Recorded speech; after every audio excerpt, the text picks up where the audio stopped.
Pernah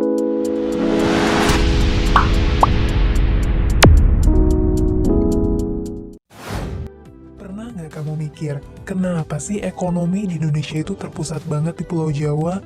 Mulai dari jumlah penduduk, lapangan kerja, transportasi, fasilitas umum sampai pusat hiburan juga kebanyakan di Pulau Jawa. Dan kota-kota besarnya kayak Jakarta, Bandung, Surabaya, dan lain-lain. Padahal coba aja, kalau pembangunan di pulau-pulau lain bisa sama pesatnya kayak di Pulau Jawa. Wah, nggak kebayang deh betapa besarnya negara Indonesia yang punya belasan ribu pulau. Kalau kita lihat di negara-negara maju, pembangunan negara tuh biasanya nggak terpusat di satu wilayah doang, tapi nyebar kemana-mana. Kamu yang mungkin suka nonton drama Korea atau Jepang mungkin bisa ngeliat ya, kalau daerah-daerah pelosok dan pedesaan di negara maju itu punya fasilitas umum di level standar, yang nggak kalah gitu ya kalau misalnya dibandingin sama kota-kota besar. Tapi kalau di Indonesia, kok kayaknya timpang banget ya? Daerah-daerah lain di Pulau Jawa tuh kelihatan jauh banget tertinggal dari sisi pembangunan dan perputaran ekonomi. Emang sih, mayoritas penduduk Indonesia itu tinggal di Jawa, dengan populasi sekitar 149 juta jiwa, atau sekitar 56% dari total penduduk Indonesia. Bahkan separuh dari ekonomi GDP nasional kita tuh terpusat di Jawa, dengan kontribusi sebesar 58,7% terhadap GDP. Sekarang balik lagi nih ke pertanyaan, kenapa setelah 77 tahun merdeka, pembangunan kita masih aja terpusat di Jawa? Nah, buat ngejawab pertanyaan itu, mau nggak mau kita perlu bahas sejarah panjang Kepulauan Nusantara. Karena persoalan ketimpangan antara Jawa dan luar Jawa ini tuh udah terjadi jauh bahkan sebelum Indonesia merdeka. Dimana masalahnya nggak cuma tentang pembangunan ekonomi, tapi juga masalah sosial, kondisi alam, sejarah, bahkan politik. Yuk kita bahas bareng-bareng.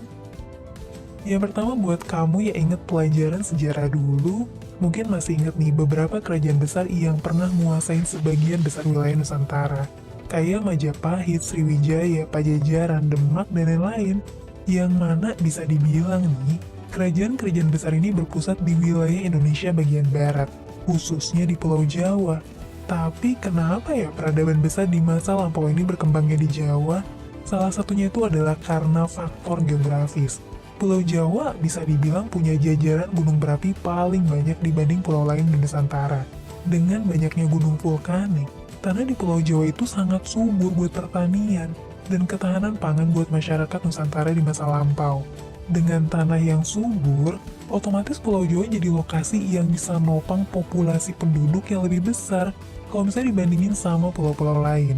Nah, dengan jumlah populasi yang berlimpah ini, artinya ada banyak tenaga kerja manusia yang bisa muter roda perekonomian. Dan dengan kekuatan jumlah penduduk juga ketahanan pangan yang baik, masyarakat di Jawa berkembang jadi peradaban besar sampai jadi kerajaan-kerajaan kuat di Nusantara. Yang peninggalan sejarahnya tuh masih bisa kita lihat sampai sekarang. Lanjut di masa perdagangan Jalur Sutra.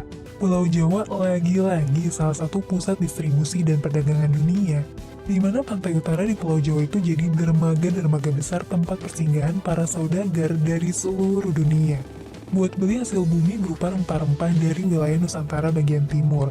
Saking strategisnya Pulau Jawa, VOC itu sampai ngebet banget mindahin markas pusat mereka yang tadinya di Ambon, jadi ke Batavia di tahun 1616.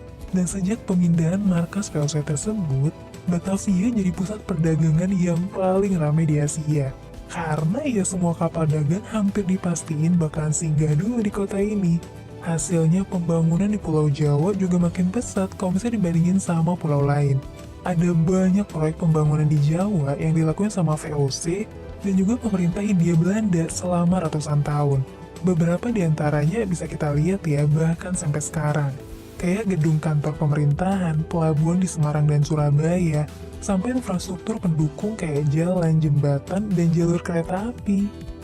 Di sisi lain, di akhir abad 18 sampai awal abad 19, era kejayaan rempah mulai berakhir nih dan digantiin sama era kemasan komoditas gula dan kopi.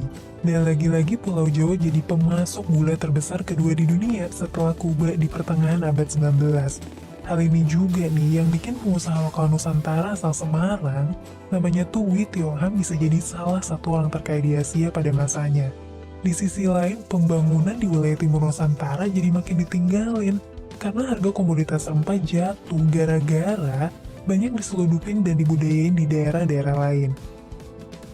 Oke, sampai sini kita udah bahas kenapa sih Pulau Jawa udah jadi pusat ekonomi di Nusantara, bahkan jauh sebelum Indonesia merdeka. Tapi mungkin kamu masih penasaran gitu, kita kan udah 77 tahun merdeka, kenapa sampai sekarang ekonomi masih terpusat di Jawa dan belum terdistribusi ke daerah luar Jawa? Persoalan ini sebenarnya kompleks banget ya, karena itu udah terpengaruh sama situasi sosial, politik, dan juga faktor alam selama berabad-abad kayak yang aku ceritain tadi. Tapi di video ini aku coba jelasin secara garis besar ya. Pasca kemerdekaan, Jakarta itu jadi ibu kota negara karena sebelumnya udah dijadiin pusat pemerintahan sama pemerintah kolonial dan tentunya punya kondisi infrastruktur yang paling memadai kalau misalnya dibandingin sama kota-kota besar lain. Dan ketimpangan ini semakin meningkat ketika Bung Karno di pemerintahan Orde Lama bikin proyek mercusuar yang berisi program pembangunan skala raksasa di zamannya. Hasil pembangunan ini masih bisa kita lihat ya sampai sekarang, kayak Monas, Gedung DPR, Gelora Bung Karno, dan masih banyak lagi. Semenjak itu, sejak awal kemerdekaan, daerah-daerah di pulau lain masih dirundung ketidakstabilan politik dan pemberontakan, yang akhirnya bikin agenda pembangunan jadi teralihkan nih, sama operasi-operasi militer buat meredam pemberontakan daerah. Di era-era selanjutnya, ketimpangan pembangunan di Jawa dan luar Jawa makin nggak terhindarkan, karena adanya efek aglomerasi industri. Efek aglomerasi adalah kondisi di mana pemusatan ekonomi di wilayah geografis yang berdekatan cenderung bikin percepatan ekonomi jadi makin cepat dan juga nguntungin. Hal ini bikin banyak investor dan pengusaha nggak mau nih ngambil risiko buat bikin proyek di wilayah lain selain Pulau Jawa. Alasannya ya jelas, dengan bikin pengembangan di Pulau Jawa, lingkungan di sekitarnya tuh udah mendukung buat percepatan proyek itu. Penduduknya banyak, fasilitasnya lengkap, akses sumber daya juga gampang. Hal inilah yang bikin investasi di wilayah luar Jawa masih rendah banget kalau misalnya dibandingin sama wilayah Jawa. Bayangin aja nih, di tahun 2021 lalu, dari seluruh dana investasi ke Indonesia, 48% tuh diinvestasi ke wilayah Jawa, dan sisanya dibagi-bagi ke berbagai daerah lain. Angka ini juga sebenarnya udah lumayan bagus kalau misalnya dibandingin sama tahun-tahun sebelumnya, di mana investasi buat wilayah Jawa lebih dari separuh. Tentunya fenomena ini justru bikin pembangunan di wilayah lain jadi makin tertinggal, karena cuma dikit nih investor yang minat di pulau lain. Ya pada dasarnya kan hampir semua investor dan pengusaha tentu pengen dong cepat balik modal dan untung, sementara investasi di pulau lain gak bisa nawarin keuntungan yang cepat. Dengan pemusatan ekonomi di Jawa, ujung-ujungnya banyak orang luar Jawa yang merantau ke Jawa, dan kampung halaman mereka jadi makin tertinggal lagi, karena penduduknya lebih milih berkarya di Jawa ketimbang ngebangun kampung halaman mereka. Jadi fenomena ketimpangan ekonomi ini tuh udah mirip lingkaran setan yang terus berkaitan satu sama lain. Nah sekarang mungkin kita heran gitu ya, kok bisa sih negara-negara maju punya pembangunan yang lebih merata? Kok kita nggak bisa sih niru gaya mereka? Ada 3 faktor nih yang sebetulnya bikin banyak negara lain bisa punya pembangunan yang merata. Yang pertama adalah faktor geografis, dimana bisa dibilang Indonesia kurang diuntungin karena bentuk negara kita adalah kepulauan, dimana bentuk kepulauan ini jadi hambatan besar buat bisa distribusin sumber daya antara satu pulau ke pulau lain. Sementara di negara-negara maju, kebanyakan daerah mereka bukan kepulauan besar kayak kita. Jadinya cukup satu proyek transportasi besar, itu tuh udah bisa menjangkau seluruh pelosok wilayah negaranya, di mana keterhubungan antara kota besar sampai daerah ini ibarat urat nadi pembangunan. Distribusi bahan baku dan tenaga kerja jadi lebih fleksibel. Sementara wilayah Indonesia yang bentuknya kepulauan, hal itu bikin distribusi pembangunan jadi nggak praktis. Kalau negara lain perlu bikin satu proyek besar, Indonesia perlu bikin beberapa proyek besar secara terpisah buat bikin seluruh Indonesia terhubung. Yang kedua, perlu ada ketegasan dari pemerintah nih buat mau dan rela untuk mulai pembangunan di daerah-daerah, dan siap menerima konsekuensi kalau jangka waktu balik modalnya itu emang bakal lebih lama. Karena kalau nggak dimulai-mulai, mau sampai kapan daerah di luar Indonesia tuh nggak berkembang? Disinilah perlu ada pemisahan bahwa pengelolaan negara nggak melulu harus didasarin kepentingan bisnis dan keuntungan dari investasi. Dan pemerintah di banyak negara maju bisa dibilang mereka tuh rela ngambil risiko ini, di mana pemerintahnya rela menggalakkan pembangunan daerah tanpa terlalu mikirin keuntungan jangka pendek. Salah satunya adalah gerakan pembangunan daerah Korea yang dinamain Semul Undong. Ada juga gerakan transformasi desa di Cina yang bisa nyulap banyak daerah dan desa jadi kota industri kelas dunia, kayak Shenzhen dan juga Guangzhou. Dan faktor yang ketiga adalah perencanaan matang jangka panjang yang bisa dibilang belum terlaksana dari pembangunan yang udah dilakuin di beberapa daerah.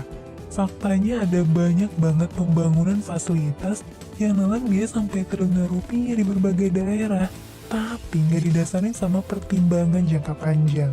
Seringkali pembangunan itu cuma dipicu sama momentum jangka pendek, tapi nggak dipikirin nih faktor kebutuhan jangka panjangnya. Beberapa contoh fasilitas pembangunan yang malah sepi setelah diresmiin tuh ada Bandara Kertajati di Majalengka, yang biaya 2,6 triliun rupiah, tapi nggak nerima penerbangan komersial sejak tahun 2020. Terus ada juga Bandara JB Sudirman di Purbalingga, yang belum ada jadwal penerbangan, padahal udah ngabisin 350 miliar rupiah. Ada juga LRT di Palembang yang dinilai relatif sepi penumpang. Padahal proyeknya tuh besar banget, sampai nguras biaya lebih dari 10 triliun rupiah. Nah, itulah beberapa faktor yang masih jadi PR besar buat banyak pihak untuk bisa mewujudin pembangunan dan ekonomi yang merata di Indonesia. Semoga video singkat ini bisa nambah wawasan kamu semua, khususnya yang masih suka penasaran kenapa sih Indonesia ini terkesan terlalu terpusat di Jawa. Sampai ketemu lagi di video selanjutnya.